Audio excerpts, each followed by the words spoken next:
just give me a minute here. I'm gathering my thoughts about the weekend. So, did the 2019 Hare Scramble at Budds Creek, which beautiful day for it. It was like in the mid 50s, upper 50s maybe at one point. As you saw, I took the little DRZ125 out. I weigh about 190 pounds, and if you know anything about a DRZ125, it's a bit small for somebody like me. But you know what? I figured I'm gonna try it, and I figured we'll see how far we get. So let me explain to you what I had going into it. So, zero experience on a motocross bike, number one. Had never done a Hare Scramble in my life, and this was a 10-mile Hare Scramble through, some parts of it was professional motocross track, some of it was woods, some of it was stream beds, which mud, some of the hills were insane. Guys were coming off of the back of their bikes, and these were guys that were obviously 300 times better than me. But I kind of just threw the bike in the trailer, and me and a couple of friends went. And I thought my goal was to make one lap. All I wanted to do was see if I can make one lap. And if I made one lap, we'll see how we feel, and maybe we'll get into the Ironman in the afternoon. You had to do 2 laps to get into the Ironman. I can't stress to you how tough it was. I've done some pretty physical things in my lifetime, I thought, until I tried to do this. Oh my goodness. It was awesome. But I have never in my life done something so physical. And I don't know if a bigger bike might have helped me, but then again, my inexperience, it might have not helped me that much. It might have made it worse. So this is Wednesday, and the race was on Sunday, and I can just now get out of bed and not wince. I mean, it took a toll. Like you wouldn't have been able to convince me how hard it was.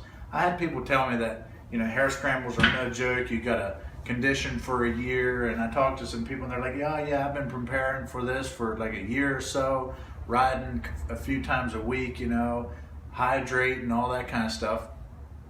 I was completely unprepared. It was a lot of fun, like I said, but oh my goodness. It was nuts. The pace was awesome. I didn't run into that many people where nobody was necessarily pushing and shoving, and that was mostly because I would get out of their way. Another thing I didn't want to do was hurt someone else because of my inexperience. So got that accomplished. So the race was slotted. It was a 10-mile course.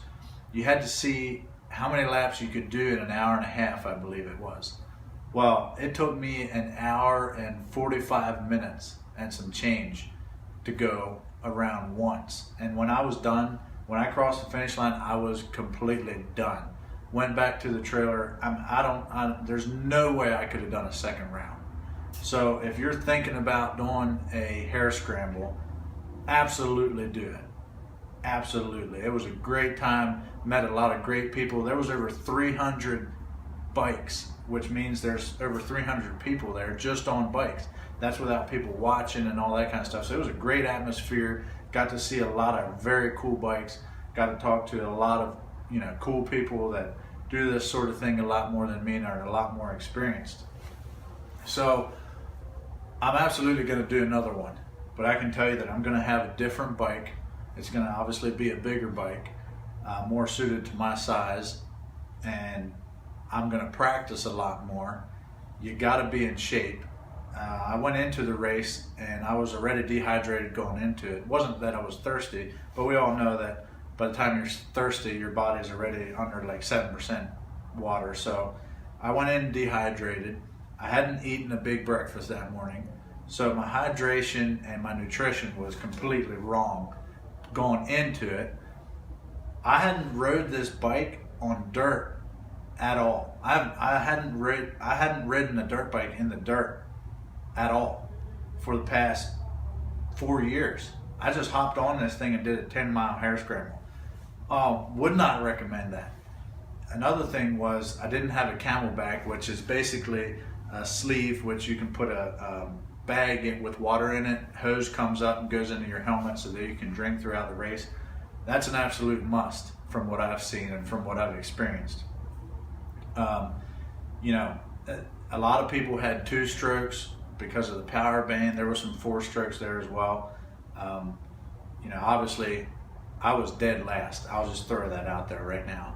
But it was a great time, and I just can't express to you how unprepared I was and all that. So practice, at least get out riding once or twice a week somewhere on the trails to prepare you, because my arms and legs were shot, and I had to pull off the trail at least 2 or 3 times just to catch my breath after going through some rough sections and all that. Make sure you're hydrated and your nutrition is where it needs to be at the start of the race. Make sure you have a camelback or some sort of hydration system that you can take with you during the race, and make sure you have the right bike picked out that has the power you need, and it has the suspension you need, and it has the wheel size that you need. So that was my first Hare Scramble. That was my experience. It was an amazing experience. One of those things where about probably mile 6, I was doubting my resolve, but I went to do at least 1 lap and I got that accomplished. And I'll absolutely do another one. So learn from my mistakes and absolutely do every Hare Scramble you can. I'm so excited to do another one. Again, just got to get a bigger bike, but it was so much fun after the race was over and before the race. The race was fun too, but just I was so unprepared. It took a little bit of fun out of it, but at the same time, I'm so excited to do another one. So yeah, that was my first Hare Scramble, and hopefully I'll have the next Hare Scramble video I do, we'll have a little more video. My camera stopped working, of course, once we got to the race. I couldn't record anything during the race, so I apologize for the boringness of the video, but hopefully the next Hare Scramble I'll be in better shape. I'll have a camera, better working camera, and can show you some of the race and all that. So get out there, start riding, pick out a good bike. If you already have a bike, make sure it's working properly. A lot of guys' bikes were breaking down. I'm surprised my bike didn't break down. I'd like to think I'm a decent mechanic, you know, but the conditions just, it was crazy. So, and absolutely get out there and ride Hare Scrambles and just ride. I mean, it was a lot of fun. Hey, what's up, everybody? So I'm gonna be doing the Hangover Hare Scramble at Bud's Creek this weekend, and I'm gonna be taking my little DRZ125, which I know isn't the bike to do that in, and it's probably a little small for me, but I'm going for more of the experience and to see what I can do with it. Quite a few of my friends are going and things like that, so we're just going to take the little DRZ125 and see how far we make it. But first we got to maintenance a few things. The valves need adjusted, the front tire needs a tube, and then the rear brake needs adjusted as well. So we're going to go ahead and do that here today.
everybody. So there she is, pre-wash after the race. Pretty dirty. So we're gonna see how the AMSOIL product I used, it's called Mudslinger. I sprayed it all over the bike before I rode it, pre-mud obviously, and we're getting ready to wash it to see how good this product keeps the dirt, helps lift the dirt off.